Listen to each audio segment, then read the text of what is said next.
hopefully this quick video from me will help you when you go to pull out your Moen 1222 cartridge and it breaks in half, because they're plastic, not brass. So this is the literature that came with our shower tub faucet connector. We have the 82496 SRN model, and they have a 1222 cartridge in them. And this is actually the Moen cartridge. Right over there, it'll say Moen on it.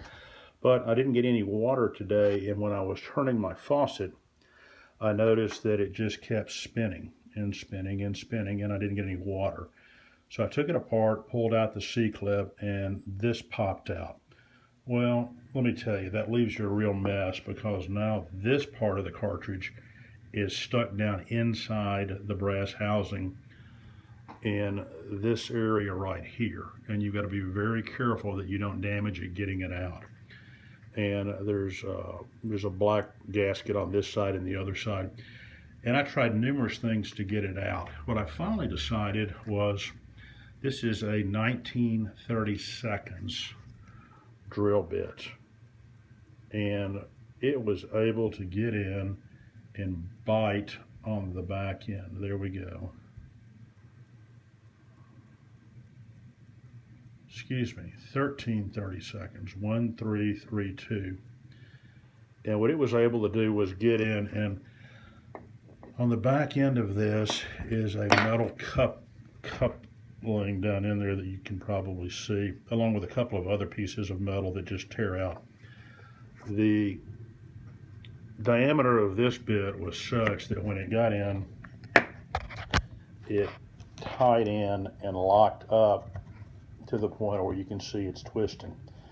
And by wiggling the drill bit back and forth a few times, I was able to slowly work the whole thing out.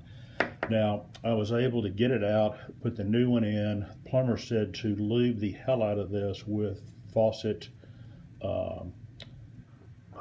valve, plumbing valve grease. It comes with a little bit of stuff to put on it that's almost like Vaseline, but I really greased it. The other thing that he said, if you really want to keep from having the problem again, is about once a year, take it apart, use your retainer protector that comes with it that you put on it to slide it. This lets you rotate it as it's going in and get it lined up.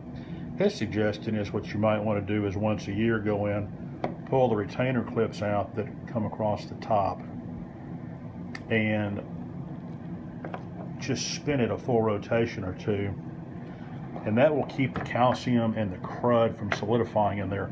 The problem is you don't turn this a full 380, excuse me, a full 360. You turn it about 270 degrees. You turn it from about there around into probably about there, which is probably a little over 270. And so it lets calcium and grime build up behind it. But if you want to do that periodically for maintenance, it might stop this from happening again. And it might not just stop this from happening, but it might stop the whole cartridge from seizing. So my 2 cents worth. Hope that helps. Again, it was a 13/32, and I'll put that in the notes below. Thanks. Bye.